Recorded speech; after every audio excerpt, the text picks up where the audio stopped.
Bismillahirrahmanirrahim. Assalamualaikum warahmatullahi wabarakatuh. Halo teman-teman, kembali lagi di channel saya, di channel Networker ini.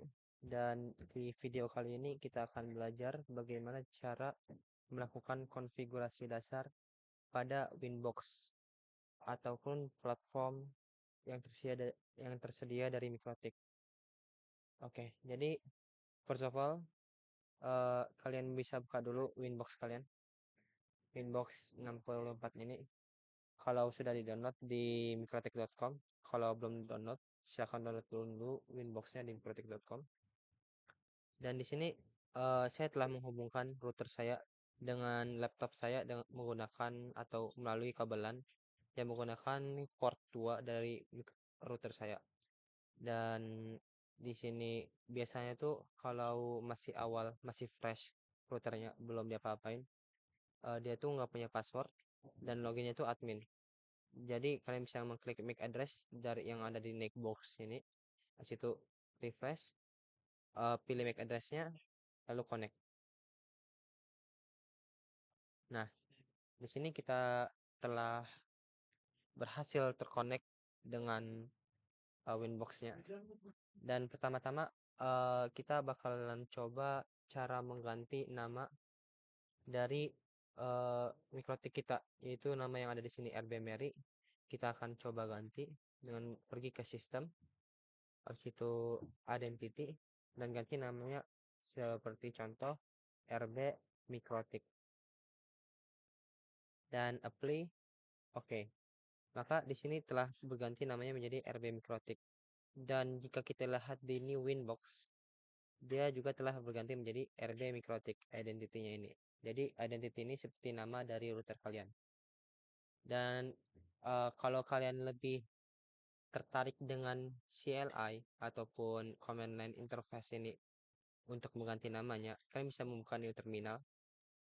Misalnya ada tampilan seperti ini, tinggal klik Ctrl C dan pertama-tama kalian bisa mengatur atau ketikan sistem, karena kita akan mengatur identity-nya di bagian sistem. Itu kita mengatur apanya di sistem. Nah, kita mengatur identity, berarti tuliskan identity-nya identity dan mau diatur jadi apa nih, misalkan sistem identity. Nah, ini tuh mau diapain, mau di add, mau di disable atau apa. Cuman di sini kita mau set, jadi kita set apa, set name sama dengan misalkan RB router, enter. Maka dia akan berubah menjadi RB router dan CLI-nya pun berubah menjadi RB router seperti ini. Jadi begitu cara mengganti nama dari sebuah router di mikrotik kalian, router board kalian. Dan next kita akan menjelajahi bagian resource dari mikrotik. Apa itu resource dari mikrotik atau dari router ini? Ini seperti bagian informasi-informasi dari router kalian. Jadi di sini ada uptime-nya, ada berapa memori yang bisa kalian gunakan, dan di sini ada total memori yang kita punya 64. Di sini ada CPU frekuensinya juga, ada juga free HDD space-nya, terus ada juga arsitektur name. Kita menggunakan arsitektur MIPS dan board name-nya kita menggunakan hub. Oke, next. Gimana tuh kalau mau ngeliat dari terminal? Nah, cara ngeliatnya seperti sama kayak tadi, sistem, terus resource, lalu bedanya karena kita mau menampilkan, jadi kita klik atau ketik print, maka dia akan tertampil di sini.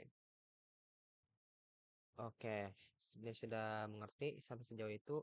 Jadi kita next ke bagian package.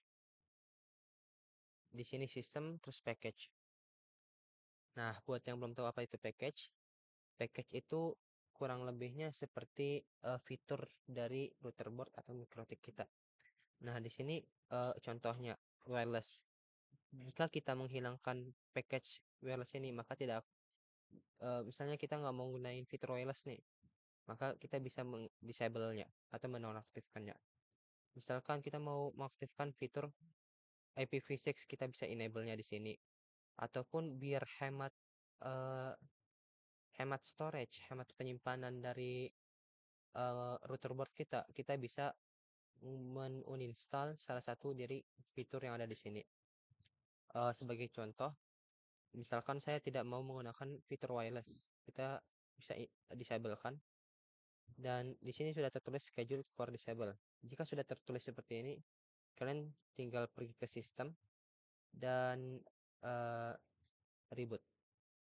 Do you want to reboot the router? Yes. Tunggu sebentar.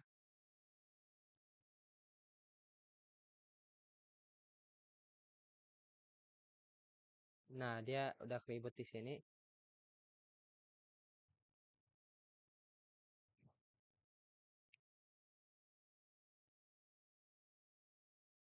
Nah, kalau sudah reboot, biasanya kalau kalian lihat lagi di bagian sistem, terus package.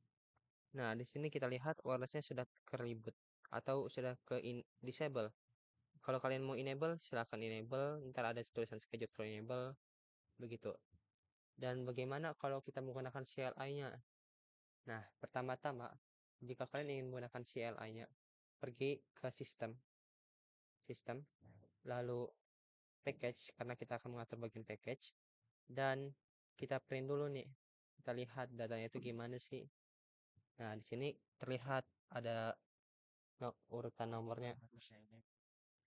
Misalkan kita di sini mau mengenable kembali yang wirelessnya, kita bisa tuliskan seperti ini. Sis, uh, System package enable wirelessnya itu nomor berapa sih? Wirelessnya nomor 3, berarti klik nomor 3 itu enter. Nah, misalkan sudah nggak ada error, tulisan error, coba kita cek lagi sistem package print, maka akan tertampil lagi. Dan di sini bedanya wirelessnya ini sudah ada tulisan schedule for enable. Nah, jika sudah seperti itu, kita juga bisa meribut melalui terminal ya, dengan mengetikkan sistem reboot. Di sini ada mau yes or no, kita klik angka YY dan dia bakal reboot shortly. Buat kalian yang belum tahu apa sih kegunaan dari reboot dalam router ini, kegunaannya itu biasanya supaya data-data yang ingin kita ganti, terus misalkan dia ada schedule-nya gitu, terus kayak merefresh lah istilahnya, merefresh router kita, kurang lebih begitu. Nah, di sini kita sudah masuk kembali dan kita cek lagi sistem package print ya. Bisa kita lihat di sini bagian wirelessnya sudah enable. Dan misalkan kalian mau disable-nya, kalian bisa kan, jika tadi kita mau enable, kita package enable seperti ini. Kalau mau disable, kalian bisa package disable seperti ini. Dan tuliskan angkanya, misalnya mau disable yang MPLS, ketikkan angka 5 seperti itu. Setelah itu tinggal enter. Nah, selanjutnya kita akan membahas di bagian users. Apa fungsi dari users pada fitur Mikrotik? Jadi, users ini seperti users pada umumnya, kayak bagian-bagiannya seperti itu. Jadi, misalkan kita ingin membagikan users kepada orang lain, cuman orangnya ini yang bisa melihatnya, yang bisa mendapatkan users ini, dia cuma bisa melihat konfigurasi kita. Jadi, kita misalkan namanya Fulan, nama usernya. Grupnya read. Nah, kalau read berarti Fulan ini cuma bisa membaca konfigurasi yang ada di dalam mikrotik kita. Kalau write berarti dia bisa ngotak-ngatik nih konfigurasi kita. Cuman gak bisa ngotak-ngatik bagian user ini. Dan kalaupun full, berarti ini sudah seperti admin. Jadi kayak kita bisa mengotak-atik semuanya lah, istilahnya gitu. Nah, di sini ada passwordnya juga. Kalian bisa memasukkan passwordnya. Misalkan kalian ingin name Fulan terus grupnya full, bisa misalkan passwordnya 123, confirm password 123 juga, tinggal play dan oke. Di sini kita buka pakai new inbox, pakai user tadi, Fulan, passwordnya, aduh belum, passwordnya 123, connect. Nah, bisa kita lihat di sini kita sudah terconnect dengan user Fulan. Nah, begitu kira-kira. Dan selanjutnya kita akan membahas bagian soft reset. Apa itu kegunaan dari soft reset pada Mikrotik? Jadi biasanya kita menggunakan reset configuration ini. Oh ya, by the way, ini ada di sistem reset configuration. Nah, di sini tuh biasanya kegunaannya buat apa sih? Nah, kegunaannya itu misalkan kalian punya masalah di router kalian ataupun di konfigurasi kalian, terus kalian pengen meresetnya, kalian bisa menggunakan fitur ini. Kalau kalian mencetang user configuration, pas kalian klik reset configuration ini, berarti nanti semuanya bakal ke reset, cuman dia akan menjaga user konfigurasi user ini seperti tadi ya yang tadi saya bilang user dari admin Fulan ini bakal ada, masih tetap ada walaupun ke reset. Caps mode, apa itu caps mode? Jadi caps mode itu kayak uh, huruf kapital gitu, kayak misalkan terkadang misalnya kita lagi nulis apa perintah gitu, komen gitu, pasti ada beberapa yang sensitif dengan huruf gede kecil. Nah, itu kita gunain caps lock itu biar memudahkan kita supaya nggak bakal sensitif banget lah gitu. No default configuration ini artinya dia bakalan benar-benar fresh banget ya dari nol. Jadi dia nggak bakal default configuration, cuman dia bakal benar-benar dari nol. Misalnya kalian uh, centang ini, berarti dia bakalan benar-benar reset kayak dari pabriknya langsung lah.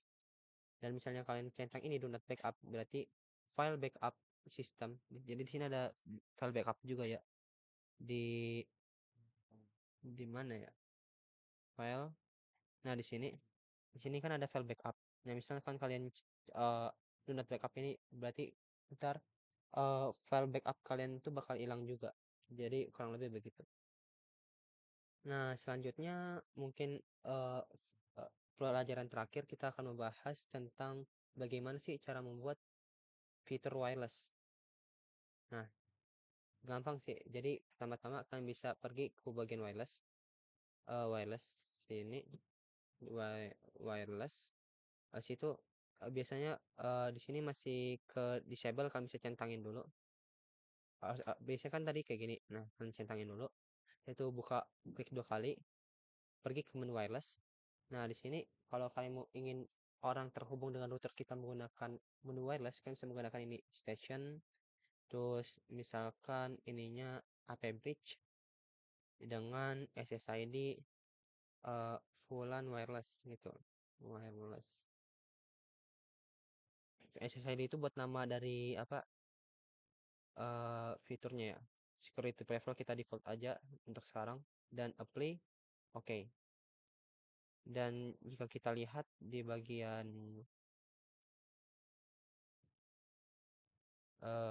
di sini kita mendapatkan Fulan wireless. Nah, kalau kita ingin membuat IP address dari si Fulan wireless ini, kita bisa pergi ke bagian IP address. Nah, kalian bisa masukin misalkan 10.10.10.1. Nah, interface-nya apa? Interface-nya WLAN terus apply oke. Nah, maka ini bakal terbuatlah buat IP address ini. Jadi ntar kalian tinggal ke bagian menu inbox. Pas kalian mau connect, kalian pastikan uh, kalian sudah terconnect dulu dengan VLAN wireless ini. Nah, kalau udah connect ntar kalian bisa merefreshnya, ntar di sini termuncul bagian VLAN wireless, tinggal connectin aja. Soalnya tadi kita setting dia nggak ada password ataupun password spesifik lah. Jadi untuk sekarang mungkin itu aja yang bisa kita bahas.